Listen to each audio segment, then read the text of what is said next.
हाँ तो हेलो दोस्तों, स्वागत है आप सभी का आपके अपने यूट्यूब चैनल व्यायाम क्लासेस में। दोस्तों कल और परसों में हमने जो वीडियो में बात की थी, दो वीडियो हमने डाले थे कक्षा 6 के। हमारा राजस्थान की जो सामाजिक अध्ययन की जो किताब है, ठीक है ना, जीके की, हमारा राजस्थान नाम की, कक्षा 6 में। तो उसके दो वीडियो मतलब दो पार्ट हमने अपलोड किए थे। आज हम कक्षा 6 का जो हमारा राजस्थान किताब है उसका पार्ट 3 अपलोड करेंगे। ठीक है, पार्ट 3 का नाम है इतिहास जानने के स्रोत। ठीक है ना। तो ये ऑल कॉम्पिटिटिव एग्जाम के लिए मैंने पहले बता दिया है कि बहुत ही खास ही। तो पहले तो हम इसको विस्तार से पढ़ते हैं और समझते हैं। इतिहास जानने के स्रोत पार्ट 3 कक्षा 6, ठीक है ना।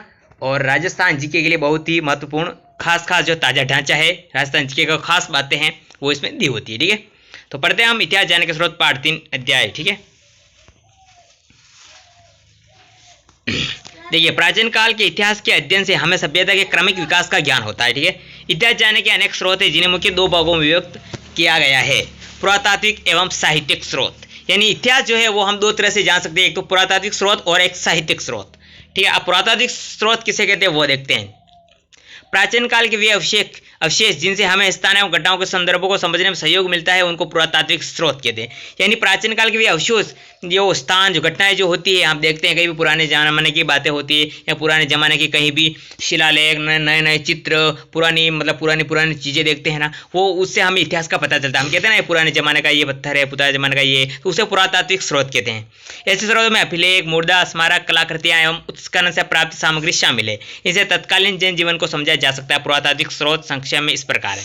ठीक है ना। तो इसमें आते हैं सबसे पहले अभिलेख। ठीक है, अभिलेखों देख, ये हमें शिलालेखों, पत्थरों की पट्टिकाओं, भाषण शिलाओं, पत्थरों के बड़े बड़े खंडों, स्तंभों, भवनों, गुफाओं की दीवारों, मूर्ति प्रतिमाओं, स्तंभों, मठों, तालाबों, खेतों में खड़ी शिलाओं, ताम्र पत्रों पर उत्कृष्ट किए हुए मिलते हैं। ठीक है ना। यानी हम खेतों से दीवारें, मूर्ति, कहीं पे जब हम खेत जोतते हैं या फिर खोदते हैं, कुछ भी करते हैं, तो उसमें हमें बहुत सारी मूर्तियाँ कहीं बड़े बड़े कहीं कुछ भी मिल जाता है। हम कहते हैं ना, पुराने जमाने का देखो, पुराने जमाने का क्या मिला है, तो उसे कहते हैं अभिलेख। अभिलेख की उपयोगिता क्या है? ये विविध भाषाओं में गद्य व पद्य दोनों ही शैलियों में मिलते हैं। इन अभिलेखों में शासक, उनके आश्रित लोगों, रानियों, राजकुमारों, सामंत आदि के नाम, घटना की तिथियां, शासन कार्यों और आज्ञाओं का उल्लेख मिलता है। साथ ही इनसे तत्कालिक सामाजिक, राजनीतिक, धार्मिक, सांस्कृतिक जीवन आदि की जानकारी मिलती है। प्रशंसा अभिलेख के अभिलेख को प्रशस्ति कहा जाता है। तो प्रमुख अभिलेख है नगरी अभिलेख, कंसवा अभिलेख, घटियाला अभिलेख, किराड़ू अभिलेख, नानसा अभिलेख और बरनाला युग स्तंभ लेख, समेली शिलालेख आदि से राजस्थान की धार्मिक व्यवस्था, यज्ञों के प्रकार, भूमि तत्व का द्रव्यदान, राजनीतिक सीमा आदि की जानकारी प्राप्त होती है। उदाहरण स्वरूप घटियाला अभिलेख, ठीक है ना, प्रत्यार और बिजुलिया शिलालेख चौहानों को इतिहास जानने के महत्वपूर्ण साधन है। चिरवा का अभिलेख रावल रामर सिंह के युग की जानकारी देता है। ये स्मारक इसे कहते हैं। देखिए,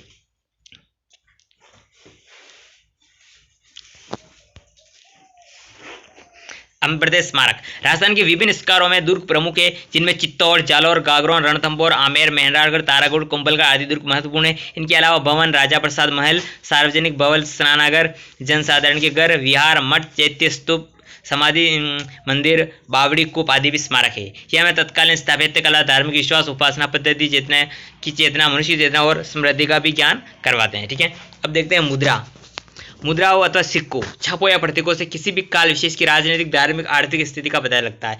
मुद्राओं पर अंकित चिन्ह, भाषा, लिपि, सन, संवत, नाम सहित धातुओं की शुद्धता, नाप तोल आदि से हमें उस समय की समृद्धि आदि का ज्ञान होता है। सिक्के राज्य व शासक की शक्ति के अचूक भी होते हैं। आड़, रेड़, बेराड़, रंगमहल, सांबर, सुंगानिया के उत्खनन से प्राप्त सिक्के और मुद्राओं के क्षत्रपों, मालव, चौहान, गुहिल आदि वंशों के काल के राज्य शासन अधिकृत सीमा के बारे में जानकारी उपलब्ध होती है। अब देखते हैं बर्तन और कलाकृतियाँ। यह बर्तन, ठीक है ना, उत्खनन में हमें तत्कालीन बर्तन आदि कलाकृतियाँ प्राप्त हुई है। कलाकारी में बर्तनों पर चित्रण, खंभों पर खुदाई, किवाड़ों व कवाक्ष, गोखड़ों की कारीगरी आदि भी देखने में आती है। हमें ऐसे बर्तन भी प्राप्त होते हैं जिनकी बनावट, पोशिंग, रंग आदि उस काल की उत्कृष्ट कला को दर्शाते हैं, यानी पुराने जमाने के बर्तन। राजस्थान के अनेक स्थानों से उत्खनन में प्राप्त मृद भांड, प्याले, रकाबियाँ, धूप पात्र, दीपक आदि से हम पूर्वजों के अलग कला कौशल को सहज की समझ सकते हैं। गणेश्वर, नीम का ताना जो सीकर में है, कि ताम्र संस्कृत के अवशेष जोधपुर, जो जयपुर एवं नौ भरतपुर से प्राप्त काले एवं लाल मृद भांड, आड़ व गिलुंड से प्राप्त प्रस्तर, फलक आदि नाम से कला कौशल देखा जा सकता है। अब ताम्रपत्र, तांबे के छोटे बड़े पत्रों पर खोदे गए लेखों को ताम्रपत्र कहते हैं। दान पुण्य से संबंधित होने से इन्हें दान पत्र भी कहा जाता है। इनसे हमें शासक काल, भाषा, पर्व, धर्म, भूमि, भूमि के प्रकार, नापतोल, दान के प्रकार आदि का पता चलता है।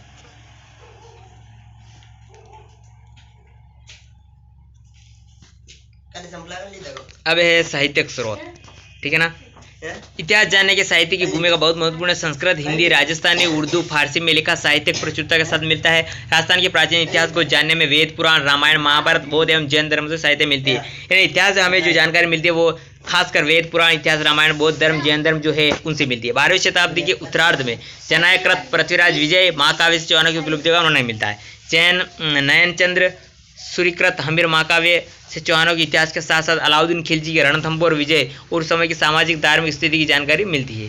राजस्थानी साहित्य में पृथ्वीराज रासो, अचलदास खिलजी की वचनिका, पद्मनाभकृत कान्मणदेव प्रबंध, बीकानेर के दलपत सिंह कृत दलपत विलास, खिड़िया जगह कृत वचनिका आदि विशेष उल्लेखनीय है। यानी इनमें हमें राजस्थान की जानकारी उपलब्ध होती है। ख्यात विषयक साहित्य में प्रसिद्ध राजपूत राजवंशों के स्तंभ, राजाओं का वंशप्रस्थ, राज्य क्षेत्र आदि का वर्णन होता है। नैनसिरी ख्यात, बांकीदास की ख्यात, दयालदास की ख्यात, जोधपुर राज्य की ख्यात आदि से इतिहास जानने की सहायता मिलती है। फारसी, उर्दू, तमाक्यू मतलब इतिहास ग्रंथों से हमें विशेषतया मध्यकालीन राजस्थान का इतिहास समझने में मदद मिलती है।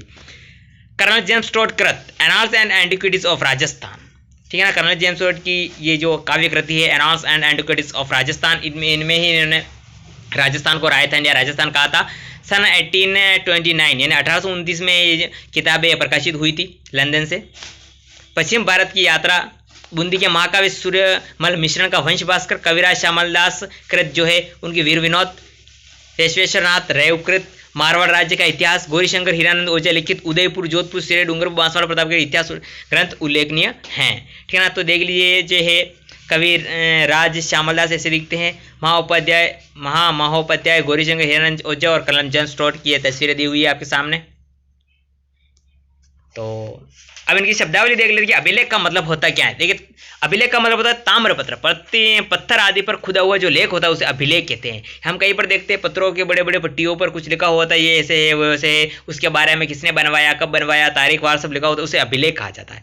उत्खनन का मतलब होता है खुदाई, जहाँ पर खुदाई की जाती है वहाँ पर कुछ मिला हुआ तो उसके उत्खनन। मिट्टी के बर्तन को मृद भांड कहते हैं, ठीक है, मिट्टी के बर्तन को। वंश भास्कर के लेखक कौन है, अगर हम इसकी प्रश्नों की तरह बात कर देख लेते हैं। वंश भास्कर के लेखक है सूर्यमल मिश्रण, इनके वंश भास्कर। प्रशंसा में लिखे गए अभिलेख को क्या कहा जाए। संस्कृत में उत्कीर्ण का शिलालेख रावल की जानकारी दे। राजस्थान के किन्हीं 3 दुर्गों के नाम लिखिए, चित्तौड़गढ़, जालौर, कुंभलगढ़, ठीक है। पुरातत्व स्रोत पुराने जमाने के जो होते हैं इस तरह के हैं, ठीक है। तो ये था आज हमारा पार्ट 3 इतिहास जानने के स्रोत, ठीक है ना। तो कल हम पार्ट 4 पढ़ेंगे इसका, अगले जो पार्ट होगा, ठीक है। तब तक के लिए जय हिंद, जय भारत।